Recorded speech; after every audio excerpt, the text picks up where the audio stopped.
Hi guys, and welcome to my review of the Dell Latitude 7370. The easiest way to explain what it is would be the following. Dell XPS 13 for the business market with Core M instead of Core I. If that whole package works out as planned, we'll see in my full review, and I would like to start off with a quick overview, design and build quality first. I think they did an absolutely fantastic job. The device is very lightweight, very compact, but still sturdy enough to give you a premium feel. The amount of ports mostly satisfying because I would wish for one USB Type-A more, but this shouldn't be too big of a problem. The keyboard is the best I've ever used on a 13.3 inch. I never had a better typing experience, so I couldn't even think of what I could improve in this case. The trackpad maybe not quite as great here because it was a little bit too sticky and not all my touch inputs got recognized as I wanted to. The omission of the track pointer is something that could upset a few of the business users here, so just keep that in mind. Now let's talk about the display. We have the 1080p matte version here that is mostly fully satisfying, but I used a few battery tricks here that I didn't like so much, and the QHD Plus version with a touchscreen could deliver maybe a little bit more of an impressive experience, but that could also have an impact on the battery life. The sound, absolutely satisfying, loud enough in most cases, balanced well enough, maybe not something super impressive, but for a business device, more than just fine. The performance, pretty much on the same level as on Core I. The Core M does a great job, the Turbo Boost works perfectly, and in normal day-to-day use I never noticed any difference, and in some cases it even felt a little bit more snappy and lightweight, so great job done here on the performance. If you are maybe a long-term number cruncher or want to use it for video editing, then it's maybe not quite something for you because it will slow down. Now, in terms of battery life, I am quite disappointed with just about 4 hours of use. With the smaller battery version here, this is not something that I expected. There is a little bit of a bigger battery version, but how much of a difference that will make, I can't say yet. Heat and noise, absolutely perfect because no noise at all, and in terms of heat, it just gets mildly warm, if at all, so really job well done here. The software, not really much to talk about. Windows 10, mostly stable and all that, so all fine here. I would say it's time to get to the detailed part and take a look at the design and build quality once again. Quick size comparison first here with a MacBook Pro 13. As you can see, it is noticeably smaller, not maybe that much, but still in terms of finish, as you can see here. So really great job done here, but the biggest difference is definitely the weight because it weighs 1.25 kilograms instead of 1.56 on the MacBook. So after all, great job done here. It is also very sturdy build. I've just noticed that the lid doesn't seem to properly close, but I will talk about the lid a little bit more later. So great job done on the top, great job done on the back. It is just plastic instead of on the XPS 13 aluminum as well, but still sturdy plastic. No complaints here at all. It doesn't really bend or something like that. We have rubber feet that protect it from sliding, so I'm really happy to see that. So all good here. Now what do we get in terms of ports? 2 USB Type-C, micro HDMI, SIM card tray because this is the LTE version, a SD card reader, the 2 front bottom facing stereo speakers. On this side we have only a micro SD card reader. I would have really wished for an SD card reader of a proper size. Headphone jack and USB Type-A. Sadly no 2. So you get 2 USB Type-C but only 1 USB Type-A. Just keep that in mind.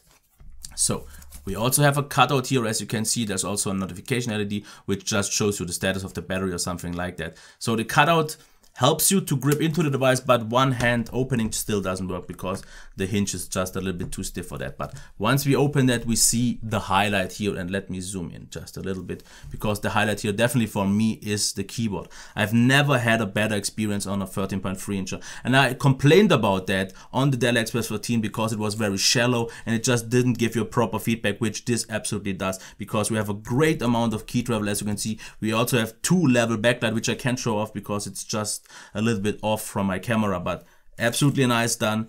Perfect feedback, very quiet, as you can hear. Nice layout. On the Dell XPS 13 it felt a little bit cramped, but for some reason here I didn't notice that at all.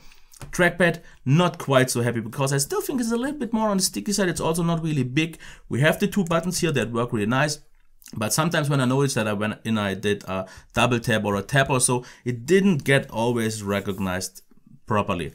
The omission, once again, of the track pointer is something that could make a few people happy from what I read on the comments, but also upset and actually be even a deal breaker for a lot of business users from what I've seen on the comments, so keep that in mind. We also have the fingerprint reader that pretty much is forgettable because If it works, you have to like hold your finger down for like 3 seconds or so, and it's really not reliable. I didn't like it at all. Not quite sure what's wrong with that. Now I would say let's go and check the display. 1080p matte version here. The maximum brightness is absolutely satisfying. The minimum brightness is okay, but it's not really super dim, so a few people would maybe want it dimmer. The qualities itself are really great, and I will get to them just in a second, but the one thing that I wanted to talk about is the content adaptive brightness control, because as you can already see here, if I have a black screen and now switch to white, you can see the white is a little bit matte, and it will get brighter. And this is something that you can't disable yet. It was an issue already on the Dell XPS 13, and they got rid of it with a patch, so I'm definitely waiting for that, because if I watched a video or so, it always changed the contrast levels and the brightness levels. This is something that I definitely don't want to see. So this is the one complaint that I have. Adaptive display can be turned off, and that is quite good because you can control the brightness and not the laptop. The white, absolutely fine, no complaints here at all. The black, absolutely great, because I could turn off the light, but it wouldn't make a difference because no light bleed at all. Very uniform and quite deep, all good here. For a matte panel, the colors are quite nice, they are quite vibrant, and they are also very accurate, so good job done here. Not as vibrant and vivid as a glossy display would have been, what I would have preferred, but still totally nice. So the viewing experience and the quality of the panel are really good. I would just wish for them to get rid of the content adaptive brightness control. Once they get that, we'll be more satisfied. Now, I would like to check the sound now to show what it can offer here. Give me a sec. I had prepared it, but this went away. Sorry for the little delay. Okay.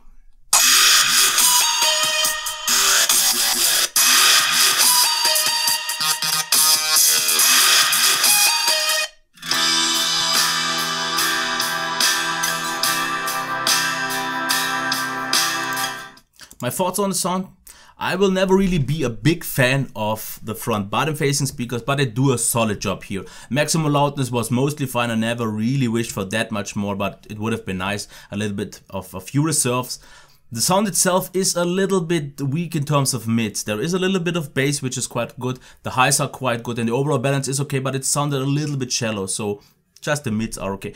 Not that great, but overall, for a business device, job fully done, so not really any complaints here. Now let's talk about here the performance, and I want to show you off the SSD stats first, because as we can see, write speeds of 1600 megabytes and 1000 megabytes of write. Absolutely great job. Now I want to show also off quickly the browsing performance, the scrolling performance as well as mostly here, because as you can see here, very smooth with a mouse. This is a perfect experience. I'm not just a big fan of the track pointer or the trackpad, because it's quite hard to precisely scroll. You have to tinker a little bit with the settings here, but the performance is absolutely flawless. The Core M does an absolutely amazing job here as well in Chrome. Very smooth, very fast and responsive rendering. All well done here. So the turbo boost of the Core M does an absolutely fantastic job. So the browsing experience couldn't possibly be any better. So no complaints here at all. Actually, a lot of praise. If you are a long-time number cruncher and maybe want to do some video rendering, then this will not be the thing for you, because after all, it's Core M and it just doesn't have the highest clock speed. The turbo boost in normal use and day-to-day work does an absolutely brilliant job, but I would say no difference to a Core i5 or Core i7 at all. And I would say even the browsing experience from what I see is actually even better. So job done here well. Not really any throttling or so. After a while it gets from 1.5 to maybe 1.3 to 1.4 gigahertz down. Still performs absolutely fine though.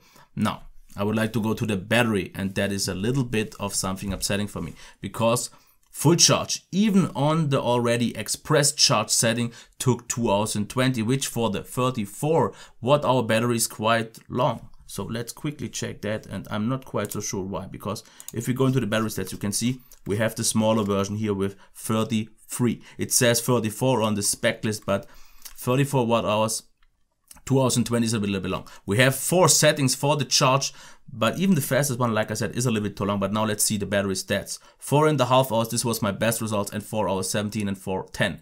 Then also below 4 hours, quite noticeably. So the average, as you can see, is 4 hours. And this was with a brightness of either 50 or 60% through all the time.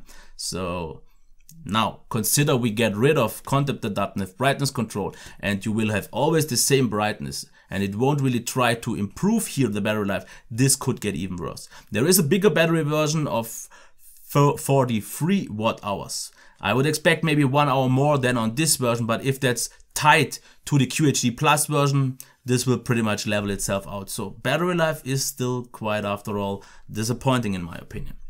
Heat and noise, no problems at all. Noise, absolutely nothing. There is no coil whine. There is of course no fan noise because it doesn't have any, and the display itself doesn't make any sounds either. In terms of heat, absolutely nothing to talk about because it doesn't really warm up at all. A little bit on the bottom and a little bit here towards the middle of the keyboard, but this is just a few degrees over skin temperature, so nothing that you will ever even notice. Software, absolutely fine. Windows 10, no bugs or so. The only thing that I had once was something got rid of the pin and it didn't work. The fingerprint didn't work anymore. Once I rebooted, made a few updates, and so it went okay. So I would say that it's the last thing that I wanted to quickly talk about is that if you get back with the display, so it stays on the back part, it lifts a little bit here, so it doesn't stay 100% flush. That is the one last thing before I want to get to the conclusion. So how well is this of a device? And I would say it is a really great device, except of the battery. The thing with the display can be fixed, and then you will get a nice display. If you want a more satisfying, more impressive experience, go for the QHD Plus, but there you will have scaling issues. So I still think the better compromise would be the 1080p version, because it was, after all, a good display. We have a great design and build quality, good amount of ports, really nice sound, flawless performance. Software was good, heat and noise especially very good. It's only the battery life that was disappointing. Now, if you might consider now the Dell XPS 13 or this one, let me quickly get to the differences. No fan noise at all, better temperatures. Biggest difference here would be the keyboard though, because I have never had a better experience on this one, where I didn't like the one on the XPS 13 so much because it was quite shallow and flat. Therefore it has the better trackpad because of the glass trackpad that just accepted things better. This is something that you won't get here. Displays are pretty much exactly the same, I would say. Battery life though is something that I think will be better on the XPS 13 because it has the bigger battery, and I'm not quite sure why, because the devices are pretty much the same in terms of size and weight, but on the Dell XPS 13 you have a chance to get a 56 watt-hour battery where we only have 43 here. The performance in normal use will be pretty much the same. I didn't notice any difference. Of course, if you plan on longer term use and longer term load, then the dual core will show its advantages. But in normal business use, I don't think this will hold you back at all.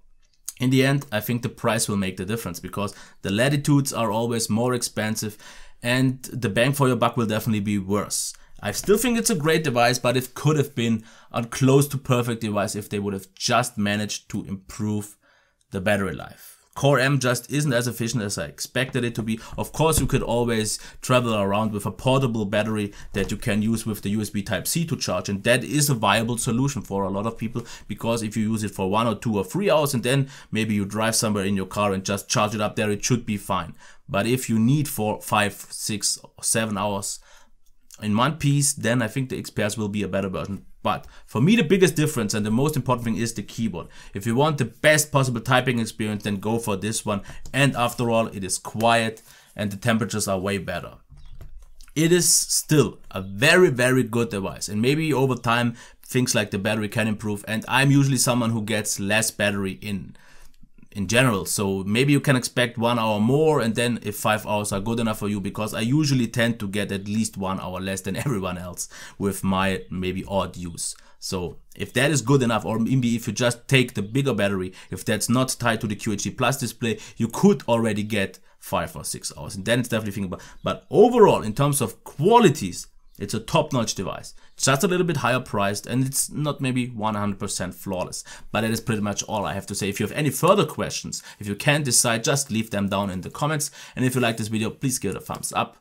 Subscribe to the channel if you want to see more content like this. And I wish you a nice day. Until next time, bye.